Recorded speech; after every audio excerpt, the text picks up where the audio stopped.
అతను నడుస్తుంటే బాడీ లాంగ్వేజే వేరుగా ఉంటుంది. మాటలు, చేష్టలు అన్ని యాంగిల్స్లోనూ ఆత్మవిశ్వాసానికి బదులు అతి విశ్వాసం బయటపడుతుంది. 5 ఏళ్లలో గట్టిగా 3 సినిమాలు హిట్ అయ్యేటప్పటికీ నన్ను మించినోడు ఇక్కడ లేడనుకున్నాడు. తన ఫ్యాన్స్కి ఏకంగా అల్లు ఆర్మీ అని పేరు పెట్టుకున్నాడు. I love you my army, my army I love you. Pushpa సినిమాలో హీరోలాగే తగ్గేదేలే అని బయట కూడా ఉండొచ్చు అనుకున్నాడు. సినిమా ఇండస్ట్రీలో హీరోలకు ప్రతివాడు వంగి వంగి సలాములు కొడతాడు కనుక ప్రపంచమంతా అలాగే ఉంటుందనుకున్నాడు. కానీ బయట చూస్తే పిక్చర్ వేరుగా ఉంది. సంధ్యా థియేటర్ తొక్కిసలాటలో మహిళ మరణానికి కారణం నువ్వు కూడా అంటూ A11గా అరెస్ట్ చేసి తీసుకెళ్లిపోయారు పోలీసులు. ఒక్కసారిగా తెలుగు ఫిల్మ్ ఇండస్ట్రీ షాక్ అయిపోయింది. మెగా ఫ్యామిలీ నుంచి ఒక పాపులర్ హీరోని, జాతీయ అవార్డు అందుకున్న నటుడిని నిర్మోహమాటంగా పట్టుకెళ్లి స్టేషన్ నుంచి కోర్టుకి, మళ్లీ కోర్టు నుంచి జైలుకి తీసుకెళ్లి కూర్చోబెట్టారు.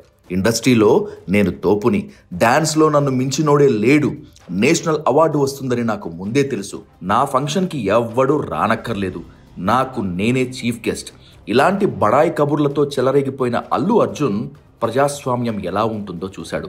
రాజ్యాంగ వ్యవస్థలు, పోలీసులు తలుచుకుంటే ఎవ్వడినైనా మడతబెట్టి ఎక్కడ కూర్చోబెడతాయో అర్థమైంది బన్నీ బాబుకి.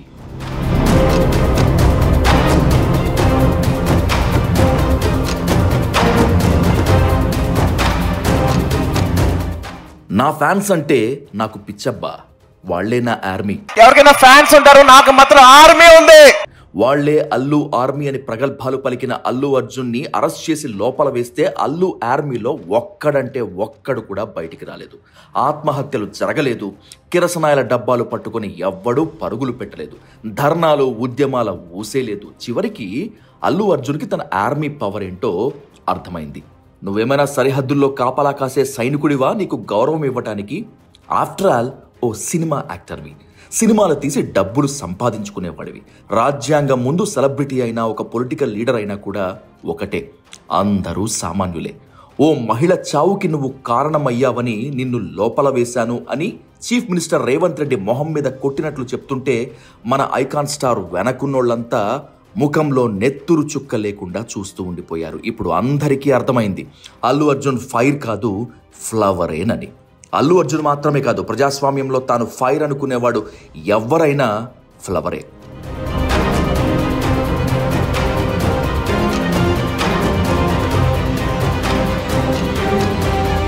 అసలు పోలీసులు అల్లు అర్జున్ ఇంటికి వచ్చినప్పుడు అయ్యగారి బిల్డప్లు చూడాలి.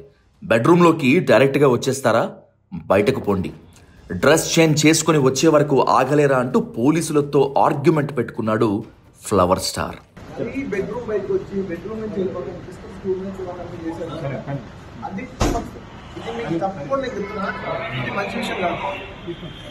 ఆ తర్వాత పోలీసులు ఎదురుగా నిలబడి నవ్వుతూ కాఫీ తాగుతూ మరోపక్క భార్యతో పరిహాసాలాడుతూ వెళ్తూ ఆమెకు ఓ ముద్దు ఇచ్చి మరీ ఐకాన్ స్టార్ చేసిన అతివేశాలు అన్నీ ఇన్ని కావు. అక్కడితో ఆపలేదు అయ్యగారు. వాళ్ళ నాన్న అల్లు అరవింద్ పోలీస్ వాహనంలోకి ఎక్కితే నువ్వెందుకు, నువ్వు దిగు, ఈ ఇష్యూలో ఏ క్రెడిట్ అయినా నాకే దక్కాలి అంటూ ఏకంగా ప్రభుత్వాల్ని, వ్యవస్థల్ని ఛాలెంజ్ చేసే విధంగా బిల్డప్ ఇచ్చాడు అల్లు అర్జున్. ఆ తర్వాత అరగంటకి పరిస్థితుల్లో మార్పులు వస్తుంటే మన పుష్పలో జోష్ తగ్గిపోయింది. 2 కోట్లు పోతే పోతాయి, హైకోర్టులో బెయిల్ వచ్చేస్తుంది అన్న ధీమాతో రొమ్ము విరుచుకుని స్టైల్గా చిక్కడపల్లి పోలీస్ స్టేషన్లో, ఆ తర్వాత గాంధీ హాస్పిటల్లో బిల్డప్ ఇచ్చాడు స్టైలిష్ స్టార్. హైకోర్టులో బెయిల్ రావటం ఆలస్యం అవుతుంది అనేటప్పటికీ నిదానంగా ఫేస్ మారిపోతూ వచ్చింది. మరోవైపు నాంపల్లి కోర్టులో జడ్జ్ 14 రోజులు రిమాండ్ విధించడంతో బన్నీ షాక్ అయిపోయాడు. కోర్టు నుంచి నిమిషాల్లో చంచల్గూడ జైలుకి తరలించారు పోలీసులు. సరిగ్గా జైలుకు చేరుకోవటానికి కొన్ని నిమిషాల ముందు సాయంత్రం 5:30 హైకోర్టు బన్నీకి బెయిల్ ఇచ్చింది. అప్పటి వరకు డీలా పడిపోయిన ఐకాన్ స్టార్ అమ్మయ్య బతికిపోయా అనుకున్నాడు. కానీ ఊహించని విధంగా అదే సమయంలో ఢిల్లీలో సీఎం ఉన్న రేవంత్ ఇండియా టుడే కాంక్లేవ్లో బన్నీ బ్యాచ్కి అదిరిపోయే స్ట్రోక్ ఇచ్చారు. వాడేమైనా సరిహద్దుల్లో పనిచేస్తున్న సైనికుడా?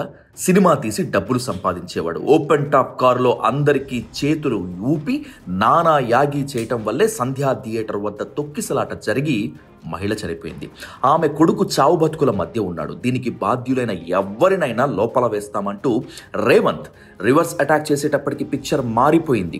హైకోర్టు ఆర్డర్ చేతికి వచ్చేటప్పటికి రాత్రి 10:30 అయింది.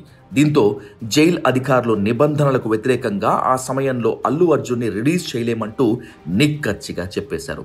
నిరాశతో నిస్పృహతో బన్నీ తండ్రి అల్లు అరవింద్ ప్రైవేట్ క్యాబ్ మాట్లాడుకుని చెంచల్గూడ జైలు నుంచి కన్నీళ్లతో ఇంటికి వెళ్ళిపోయాడు. టాలీవుడ్లో మాస్టర్ బ్రెయిన్ గా పేరు పడిన అరవింద్ కొడుకు జైలుకు వెళ్లకుండా కాపాడుకోలేకపోయాడు. అల్లు అర్జున్ కు 7697 ఖైదీ నెంబర్ ఇచ్చి రిమాండ్ ఖైదీగా మంజిరా బ్యారక్ కు పంపించారు. ఏది జరగకూడదని అనుకున్నాడో, ఏది జరగకుండా అన్ని రకాల ప్రయత్నాలు చేశారో అది జరిగిపోయింది. స్టైలిష్ స్టార్ 2 ఖైదీలతో కలిసి జైల్లో రాత్రంతా గడపాల్సి వచ్చింది.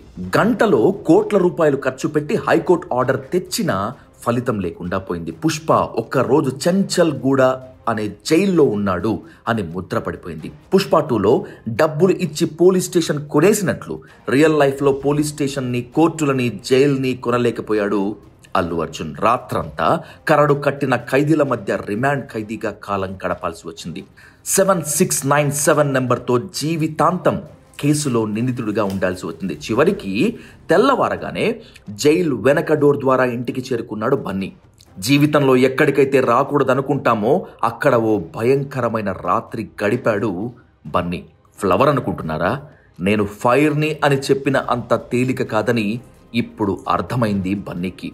జైలు నుంచి వచ్చాక మీడియాతో చాలా అణకువగా మాట్లాడాడు. మీ అరెస్టు వెనుక ఎవరైనా ఉన్నారా అని మీరు అనుకుంటున్నారా అని ప్రశ్నిస్తే చేతులెత్తి నమస్కరించాడు. నోటి నుంచి ఒక్కటంటే ఒక్క మాట కూడా రాలేదు. ఇదంతా ఎందుకు జరిగిందో, ఎవరు వెనక ఉండి నడిపించారో అన్నీ అల్లు అర్జున్కి తెలుసు. కానీ మాట్లాడలేడు. ఎందుకంటే ఫైర్ సినిమాలో మాత్రమే, బయట బన్నీ ఫ్లవరే. ఈ విషయాన్ని ఓవరాల్ ఎపిసోడ్లో ప్రూవ్ చేశారు హైదరాబాద్ పోలీసులు. హీరోలు సినిమాలో మాత్రమే ఫైర్లు, బయటకు వచ్చి తేడా చేస్తే ఫ్లవర్గానే మిగిలిపోతారు.